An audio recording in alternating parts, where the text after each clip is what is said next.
Good morning. I'm Bill Lynch, and I'm a member of the board of Midwest Environmental Advocates and an attorney from Milwaukee. And I'm here to make a important announcement about a very significant effort to make the promise of clean waters in Wisconsin a reality.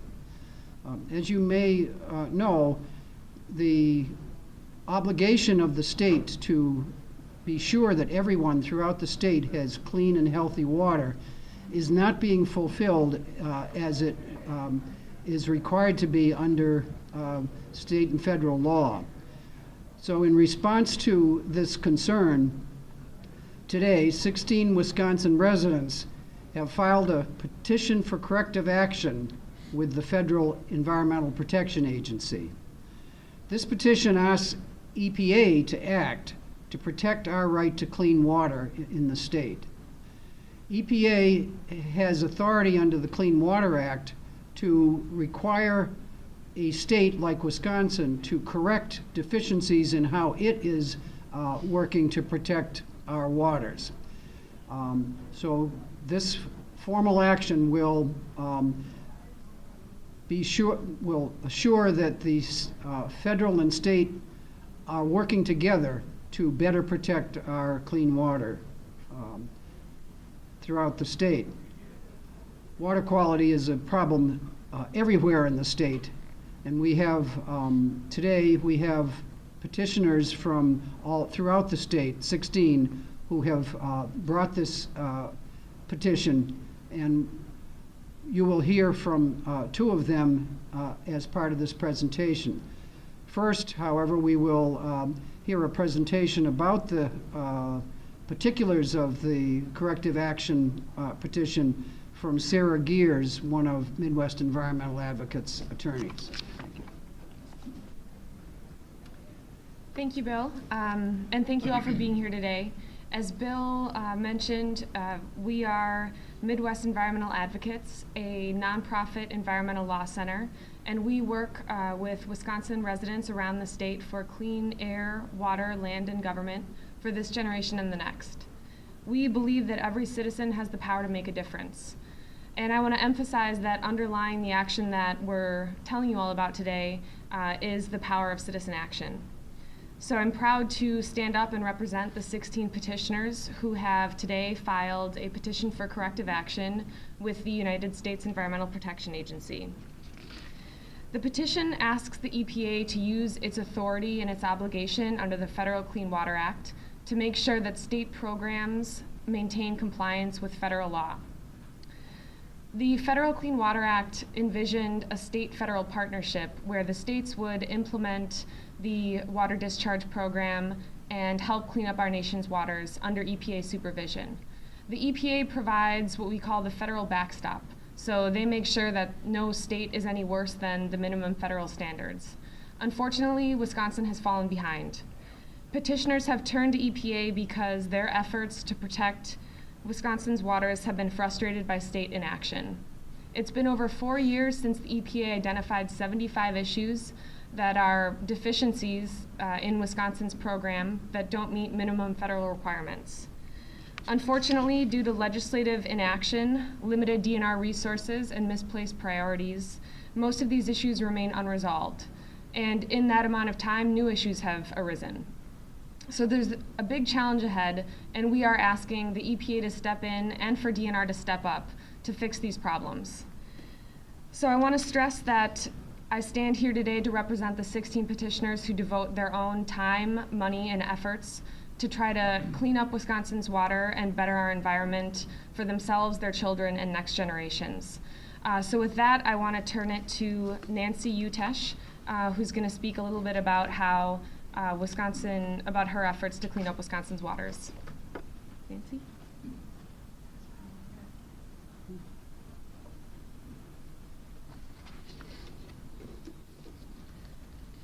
In 2014, Judge Jeffrey Boltz stated that the proliferation of contaminated wells represents a massive regulatory failure to protect groundwater in the town of Lincoln, and that the department needs to utilize its clear regulatory authority to require groundwater monitoring to enhance its ability to prevent further groundwater contamination. The area was furthermore described by Judge Bolt as deplorable, the condition of the area's groundwater, a crisis.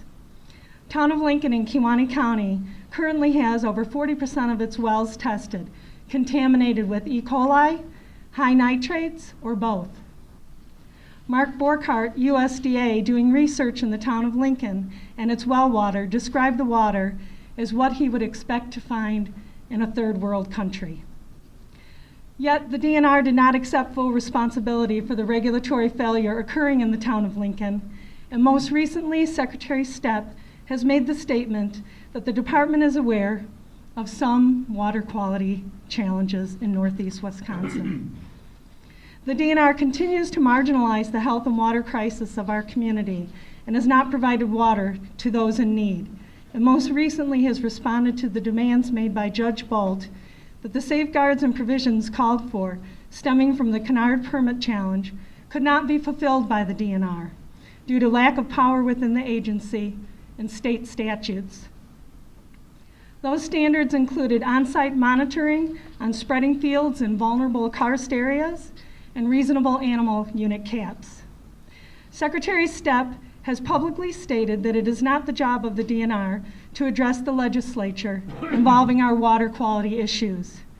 If not the DNR, who? And if not now, when? Instead of protecting the water and citizenry of Kewaunee County, great efforts have instead been placed on streamlining more CAFOs and expansions in our already full county. The continuation of permitting that displaces families from their homes, poisons them, and continues the threats of ruination of their lives and health is clearly beyond irresponsible. This is a complete and total travesty, not only here in Kewaunee, but for the entire state of Wisconsin, its proud agricultural heritage, and to citizens' basic fundamental human rights found in our Constitution and in the public trust doctrine. The moral and ethical responsibilities of the DNR and what they have to the public's health and safety have been severely and grossly violated. The DNR must recognize that it is in its final days of its continued negligence to the rural citizenry that must live with the failed permitting process and resulting failing enforcement and compliance regimes that are also a colossal failure, leaving citizenry repetitively exposed to the hazards of bad management practices that have the ability to ruin real people's water, homes, health, and futures.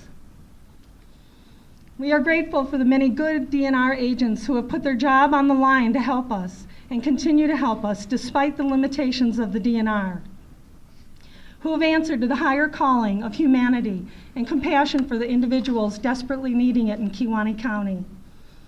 Unfortunately, as a whole, the DNR has not only failed in its duties as a regulatory agency, it has failed in its mission. The DNR's inability to fulfill its responsibilities to the citizenry and the environment in Kewaunee County has left our county, water, residents at high risk, a community in crisis, left vulnerable to the pollution and poisoning of practices that harm.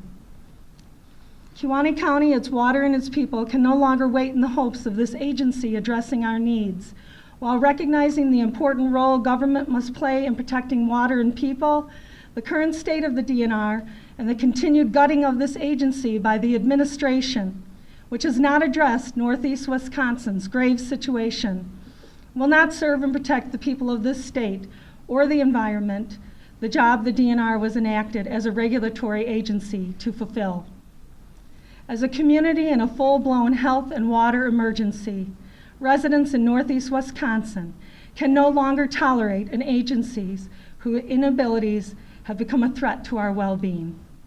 It is time for the Environmental Protection Agency to give our community what it so desperately needs: protection.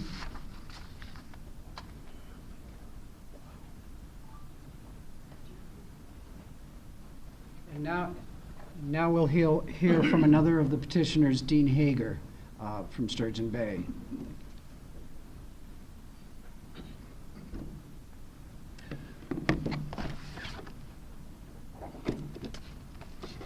I'm Dean Hoger from Sturgeon Bay. I'm the president of Clean Water Action Council of Northeast Wisconsin. And I'm here, first of all, as an individual. And as an individual, my greatest concern is with the lack of compliance for controlling phosphorus pollution. This is the first year in many years that the Fox River has not turned green with algae growth. If the vision of Green Bay leaders for a swimmable Bay Beach is to be realized, we must control this phosphorus pollution, as the DNR has not done so far. Algae blooms have kept me from swimming, kayaking, and surfing at some of my favorite beaches. These blooms have also caused serious odors for many days at my home, as well as others, causing me to need to close windows and doors all through the evening.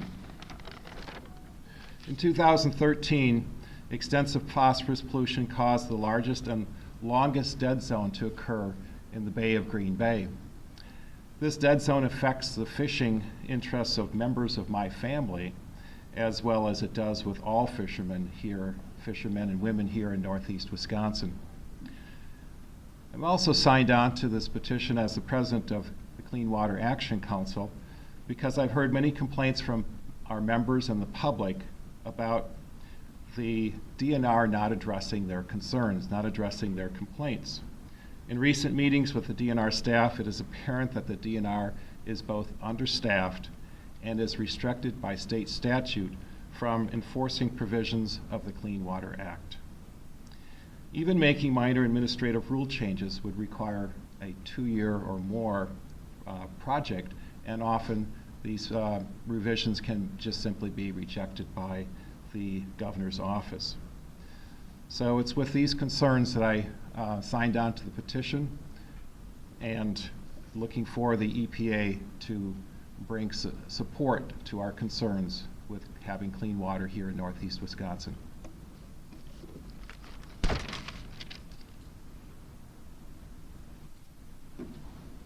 Thank you, Dean.